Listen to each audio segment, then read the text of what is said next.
नमस्कार बच्चों। आज हम कक्षा 7वीं के पाठ 2 वर्ण और वर्णमाला का अध्ययन करेंगे। सबसे पहले तो हम देखते हैं कि वर्ण होता क्या है। किसी भाषा के छोटे से छोटे ध्वनि चिन्ह को वर्ण कहते हैं, जिसके टुकड़े नहीं हो सकते। अर्थात वर्ण क्या होता है? भाषा की छोटी से छोटी इकाई जिसके टुकड़े नहीं हो सकते, उसे हम वर्ण कहते हैं। देखिए, सेब शब्द के टुकड़े हो सकते हैं, लेकिन खाली जो ये स लिखा हुआ है इसका टुकड़ा नहीं हो सकता। ब है, इसके कोई टुकड़े नहीं हो सकते।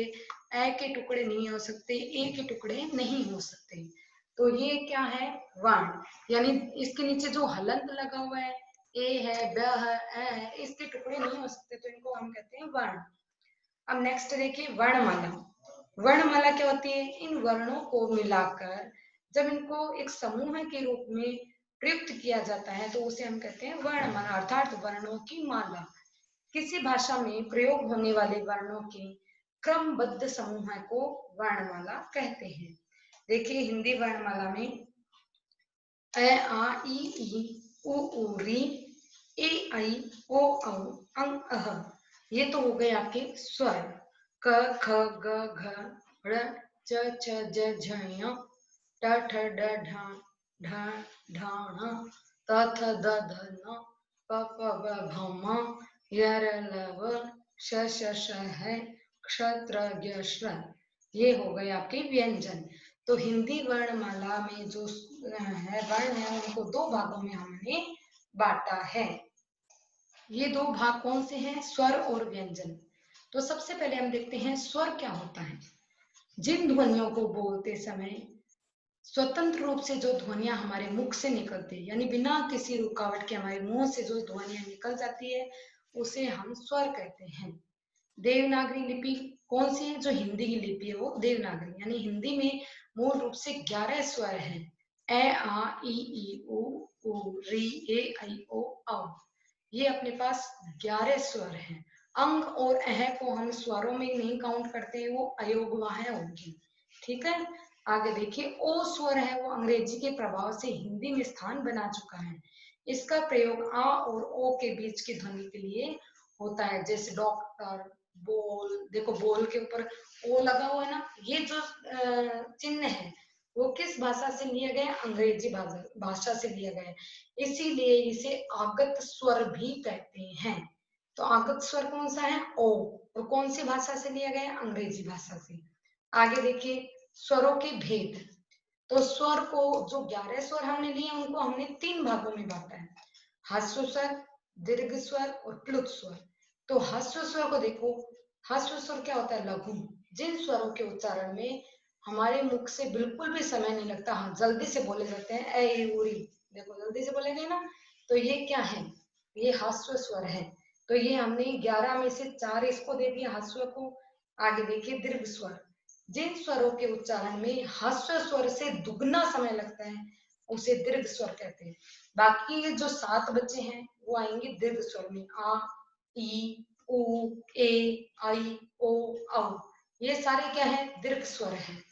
प्लुत स्वर, इन स्वरों के उच्चारण में दीर्घ स्वर से भी अधिक समय लगता है। यानी ह्रस्व स्वर से तिगुना समय किसमें लगता है? प्लुत स्वर में।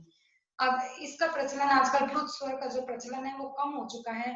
पौराणिक जो ग्रंथ थे उसमें प्लुत स्वर थे, जैसे ओम, यानी जो नमः शिवाय, जो लंबी जो तार जाता है वहां पर क्या होगा?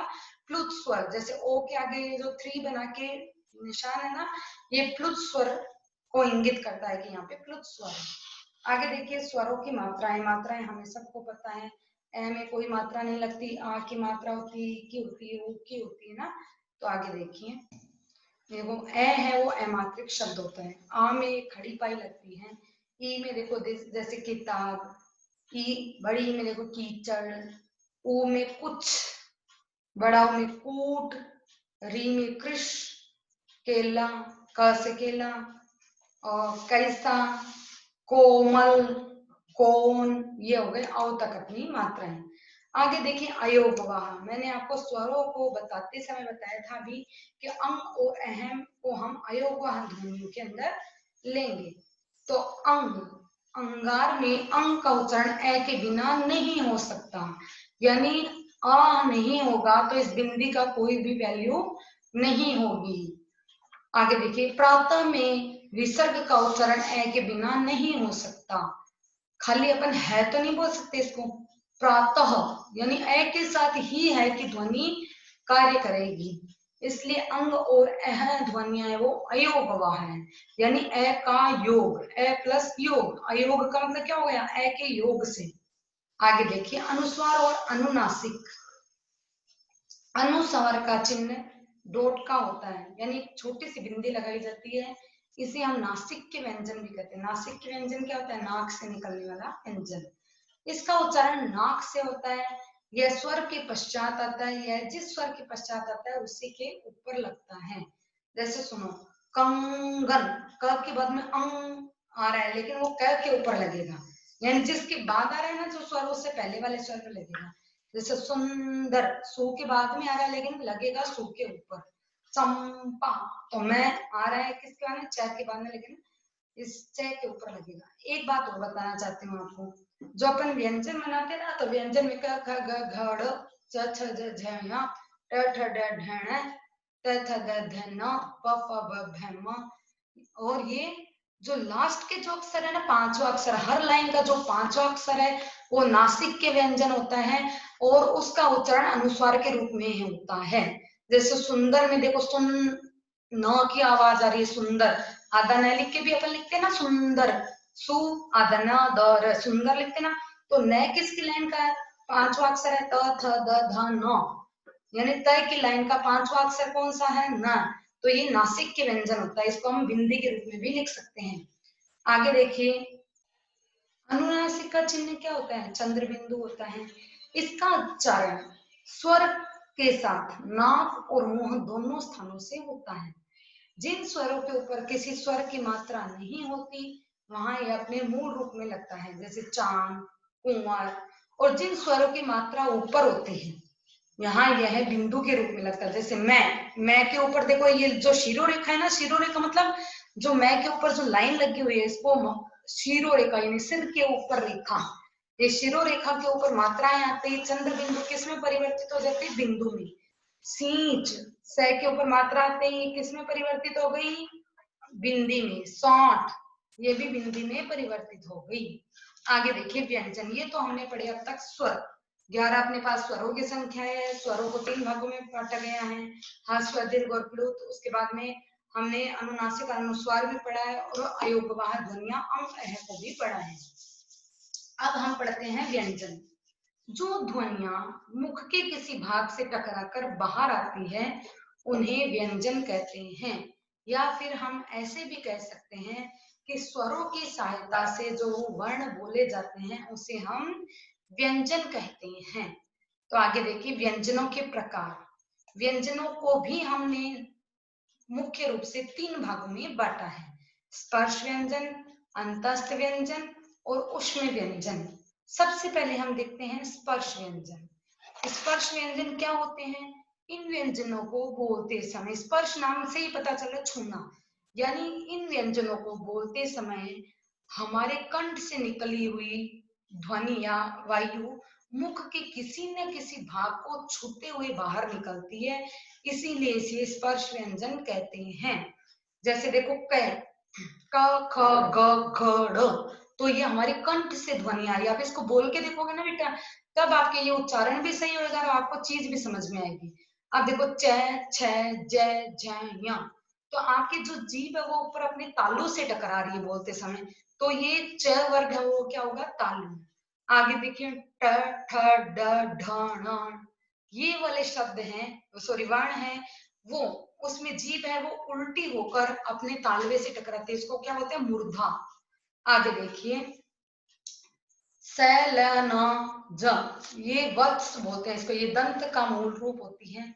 आगे देखिए त वर्ग, त थ द ध न, ये क्या है, दंत, ये दांत से अपनी जो जीभ है वो दांत से टकरा रही है, इसलिए इसको दंत क्या बोलते हैं या दंत बोलते हैं। आगे देखिए प फ ब भ म, इसको बोलते समय हमारे होठ आपस में टकरा रहे हैं, स्पर्श कर रहे हैं, इसलिए इसे ओष्ठ्य ध्वनि भी कहते हैं। आगे देखिए, अंतस्थ व्यंजन। इन व्यंजनों की स्थिति स्वर और व्यंजन दोनों के बीच की होती है। इन्हें बोलते समय सांस मुंह के भाग से छूटती तो है, किंतु वहां वह रुकावट बहुत कम होती है, यानी फट से निकल जाते हैं शब्द, लेकिन यह किसी भी भाग को अच्छी रूप से यह स्पर्श नहीं कर पाती। य, र, ल, व ये हो गए अंतस्थ व्यंजन। उष्ण व्यंजन। इन व्यंजनों को बोलते समय वायु मुंह के किसी भाग से रगड़ खाती हुई निकलती है। ये व्यंजन होते हैं, इनकी संख्या कितनी होती है? 4। यानी इनको बोलते समय हमारे मुख में उष्मा या गर्मी पैदा होती है। श, स, श, ह। उच्चारण के आधार पर व्यंजनों के नाम, उच्चारण स्थान और संबंधित ध्वनियां इस प्रकार हैं। कंठ, इसको बोलते हैं गला। क, ख, ग, घ, ड़ मूर्धन्य मूर्धा। ट, ठ, ड, ढ, ण, ड, ढ, श। आगे देखिए तालव्य यानी तालु। च, छ, ज, झ, ञ, य, श। वर्तशेन दांत की जड़। स, ल, न, ज। यानी दांत के नीचे का जो मसूड़े होते हैं ना, जहां जाकर ये स्पर्श करती है। आगे देखिए दंत यानी दांत। त, थ, द, ध। ओष्ठ यानी दोनों होठ। प, फ, ब, भ, म। दंतोष्ठ ऊपरी दांत और नीचे का होठ। र और प। स्वर यंत्र ह। नासिक्य नाक। नाक में मैंने आपको बताया था कि हर जो लाइन है उसका 5वां जो वर्ण है वो नाक से निकलता है, नासिक्य होता है। क की लाइन से ड़ आ गया, च की लाइन से य आ गया, ट की लाइन से ण आ गया, त की लाइन से न आ गया और प की लाइन से मैं। 5वां वर्ण है, ये नासिक्य होता है सदैव। आगे देखिए बेटा, एक चित्र दिया हुआ है, तो इसमें जो स्पर्श व्यंजन अभी हमने पढ़े हैं उनका सबका उच्चारण स्थान हमें चित्र के माध्यम से दिया हुआ है। मैंने आपको ये जो भेजा असाइनमेंट पीडीएफ के थ्रू, तो उसमें मैंने ये चित्र बनाया हुआ है, आपको समझाया हुआ भी। आप कृपया करके कॉपी में चित्र भी बनाइए और उसमें कलर भी कीजिए। आगे देखिए संयुक्त व्यंजन। 2 व्यंजनों के योग को क्या कहते हैं? संयुक्त। संयुक्त यानी जुड़ना, मिलना। तो अपने पास हिंदी में 4 संयुक्त व्यंजन है। क्ष, त्र, ज्ञ और श्र। ये 4 अपने पास संयुक्त व्यंजन हैं। ये देखिए, इन 4 व्यंजनों को हमने किन व्यंजनों से जोड़ा है? क प्लस श से मिलकर क्या बना? क्ष। त प्लस र से मिलकर बना त्र। ज प्लस ञ से मिलकर बना ज्ञ। श प्लस र से मिलकर बना श्र। तो इन 4 विशेष रूपों को छोड़कर हिंदी में अनगिनत संयुक्त व्यंजनों का प्रयोग होता है। ये संयुक्त व्यंजन 2 प्रकार से लिखे जाते हैं। एक तो देखिए मिलाकर विद्या। तो विद्या को अगर हम लिखते हैं तो वि, अ, द, द और या भी लिख सकते हैं। उद्देश्य उ, द, फिर देश। चिन्ह ची, अदह, न। मिट्टी मी, अदट, बड़ी टी। द्वारा द, अदद प्लस वा प्लस रा, द्वारा। द प्लस वी प्लस ज, द्विज। ठीक है, अलग करके इसी चीज को देखो अलग करके लिखा गया है। विद्या, उद्देश्य, चिन्ह, मिट्टी, द्वारा, द्विज। ये अभी मैंने आपको बोल के इसके बता दिया उच्चारण कैसे किया जाता है। आगे देखिए हल चिन्ह। जब किसी व्यंजन को हमें स्वर रहित लिखने के लिए हल चिन्ह का प्रयोग किया जाता है, जिसे हम संस्कृत में हलंत भी कहते हैं। जैसे ट के नीचे हलंत लगाने का क्या मतलब हुआ कि इसमें अ नहीं मिक्स है अभी तक। जैसे ही आपने इसमें अ लगा दिया तो क्या बन जाएगा? पूरा ट बन जाएगा। नहीं तो ये क्या होता है? स्वर रहित होता है। ट का मतलब आधा ट होता है, क का मतलब आधा क होता है। अगर आप इसमें ए मिलाओगे तो पूरा क बनेगा। हल चिन्ह का मतलब होता है कि ये वाला वर्ण अभी आधा ही है। तो बच्चों आपको समझ में आ गया होगा स्वर और व्यंजनों को हमने किस तरीके से बांटा है और कैसे इनका उच्चारण किया जाता है। संयुक्त व्यंजन क्या होते हैं, अंतस्थ व्यंजन क्या है, उसमें व्यंजन क्या है। आप इस चैप्टर को अच्छे से पढ़ें, इनका उच्चारण स्थल बोलकर देखिए और समझिए। धन्यवाद।